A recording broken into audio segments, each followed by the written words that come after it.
Station മാസ്റ്ററുടെ ചുമതലയിൽ മാറ്റം വരുത്തി ദക്ഷിണ റെയിൽവേ. ഇനി മുതൽ സ്റ്റേഷൻ മാസ്റ്റർക്ക് തീവണ്ടികളുടെ പ്രവർത്തന നിയന്ത്രണവും സുരക്ഷയും മാത്രം കൈകാര്യം ചെയ്താൽ മതി. സ്റ്റേഷനിലൂടെ കടന്നുപോകുന്ന വണ്ടികളുടെ വിവരങ്ങൾ ശേഖരിച്ച് അടുത്ത സ്റ്റേഷനിലേക്ക് കൈമാറുക, സിഗ്നലിംഗ് സംവിധാനത്തിലെ കൃത്യത ഉറപ്പുവരുത്തുക തുടങ്ങിയ ഉത്തരവാദിത്തങ്ങൾ മാത്രമേ പ്രവർത്തന നിയന്ത്രണവും സുരക്ഷയുമായി ബന്ധപ്പെട്ട് അവർ നിർവഹിക്കേണ്ടതുള്ളൂ. നിലവിൽ കൊമേഴ്ഷ്യൽ സെക്ഷനുമായി ബന്ധപ്പെട്ട ടിക്കറ്റുകളുടെ വിൽപ്പന, വണ്ടികളുടെ യാത്രാ വിവരങ്ങൾ അനൗൺസ് ചെയ്യൽ, യാത്രക്കാരിൽ നിന്ന് യാത്രയുമായി ബന്ധപ്പെട്ട അഭിപ്രായങ്ങൾ ചോദിച്ചറിയൽ, കോച്ചുകൾ തിരിച്ചറിയാനുള്ള സംവിധാനം നിരീക്ഷിക്കൽ എന്നീ ജോലികൾ ഏകോപിപ്പിക്കണം. സ്റ്റേഷനിലെ ശുചീകരണ ജോലിക്കാർക്ക് ആവശ്യമായ നിർദ്ദേശങ്ങളും നൽകേണ്ടതുണ്ട്. പുതിയ തീരുമാനം പ്രാബല്യത്തിലാകുന്നതോടെ സെപ്റ്റംബർ 1 മുതൽ സ്റ്റേഷൻ മാസ്റ്ററെ ഒഴിവാക്കും. ഈ ജോലികൾക്കായി മറ്റ് ജീവനക്കാരെ നിയോഗിക്കുകയും ചെയ്യും. ദക്ഷിണ റെയിൽവേ ഓപ്പറേഷൻ വിഭാഗവും കൊമേഴ്ഷ്യൽ വിഭാഗവും നടത്തിയ ചർച്ചയിലാണ് പുതിയ തീരുമാനം ഉണ്ടായിരിക്കുന്നത്. കഴിഞ്ഞ 2 വർഷങ്ങളിൽ ദക്ഷിണ റെയിൽവേയിൽ ട്രെയിനുകൾ അപകടത്തിൽപ്പെടുന്നത് കൂടുതലായിരുന്നു. സ്റ്റേഷൻ മാസ്റ്റർമാർ ഉത്തരവാദിത്തങ്ങൾ കൃത്യമായി നിർവഹിക്കാത്തതാണ് അപകടത്തിന് കാരണമെന്നും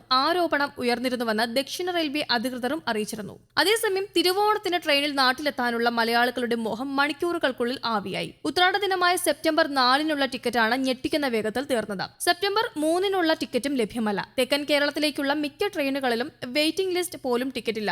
മലബാറിലേക്ക് വൈകിട്ട് 4:20-നുള്ള മംഗളൂരു സൂപ്പർ ഫാസ്റ്റിൽ മാത്രമാണ് ഇന്നലെ ഏതാനും ടിക്കറ്റുകൾ അവശേഷിച്ചത്. നാട്ടിലേക്ക് ടിക്കറ്റ് ലഭിച്ചവർക്കാകട്ടെ തിരിച്ചുള്ള യാത്രയ്ക്കുള്ള ടിക്കറ്റുകൾ കിട്ടുമോ എന്ന നെഞ്ചെടുപ്പും തുടങ്ങിയിട്ടുണ്ട്. ചതയ ദിനമായ സെപ്റ്റംബർ 7 ഞായറാഴ്ചയായതിനാൽ അന്നത്തെ മടക്ക ടിക്കറ്റിനാകും ആവശ്യക്കാർ ഏറെയും. 7-ലേക്കുള്ള ബുക്കിംഗ് ബുധനാഴ്ചയാണ് ആരംഭിക്കുന്നത്. ഇപ്പോഴത്തെ സ്ഥിതി വെച്ച് നോക്കുകയാണെങ്കിൽ അന്ന് ടിക്കറ്റുകൾ കിട്ടുന്നത് ലോട്ടറി അടിക്കുന്നതിന് തുല്യമാണ് എന്നാണ് നഗരവാസികൾ അഭിപ്രായപ്പെടുന്നത്. പലരും ശനിയാഴ്ച തന്നെ തിരികെ പോരാനുള്ള തയ്യാറെടുപ്പിലുമാണ്. ശനിയാഴ്ചത്തേക്കുള്ള ട്രെയിൻ ടിക്കറ്റുകളുടെ ബുക്കിംഗ് നാളെ ആരംഭിക്കും. ഇത്തവണയെങ്കിലും ഓണയാത്രയ്ക്കായി പ്രത്യേക ട്രെയിനുകൾ നേരത്തെ പ്രഖ്യാപിക്കാൻ അധികൃതരോട് ആവശ്യപ്പെടാൻ മലയാളി സംഘടനകളടക്കം രംഗത്തെത്തിയാൽ മാത്രമേ യാത്ര സാധ്യമാകുകയുള്ളൂ എന്നും ചെന്നൈയിലെ മലയാളികൾ അഭിപ്രായപ്പെടുന്നുണ്ട്. യാത്രക്കാർക്ക് ആവശ്യമായ ദിവസങ്ങളിൽ സ്പെഷ്യൽ ട്രെയിനുകൾ പ്രഖ്യാപിക്കാൻ റെയിൽവേ തയ്യാറാകണം എന്നതാണ് ആവശ്യം. ട്രെയിൻ യാത്രികരുടെയും തിരക്കേറുന്ന ദിവസങ്ങളുടെയും വിശദ വിവരങ്ങൾ റെയിൽവേ കൊമേഴ്ഷ്യൽ വിഭാഗത്തിന്റെ പക്കൽ ലഭ്യമാകും എന്നിരിക്കെ മുൻകൂട്ടി സ്പെഷ്യൽ ട്രെയിനുകൾ പ്രഖ്യാപിക്കേണ്ടതിന്റെ ആവശ്യകത അധികൃതരെ ബോധ്യപ്പെടുത്തേണ്ടത് അത്യാവശ്യമാണ്. മലയാളികൾ പ്രധാനമായിട്ടും ആശ്രയിക്കുന്ന Thiruvananthapuram superfast, Thiruvananthapuram mail,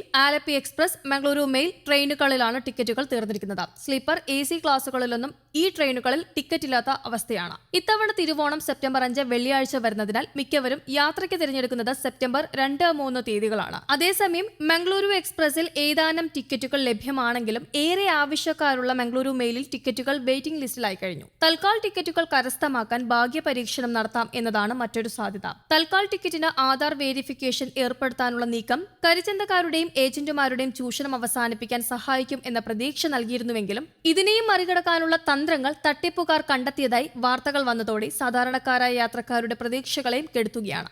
news desk Kerala Kaumudi.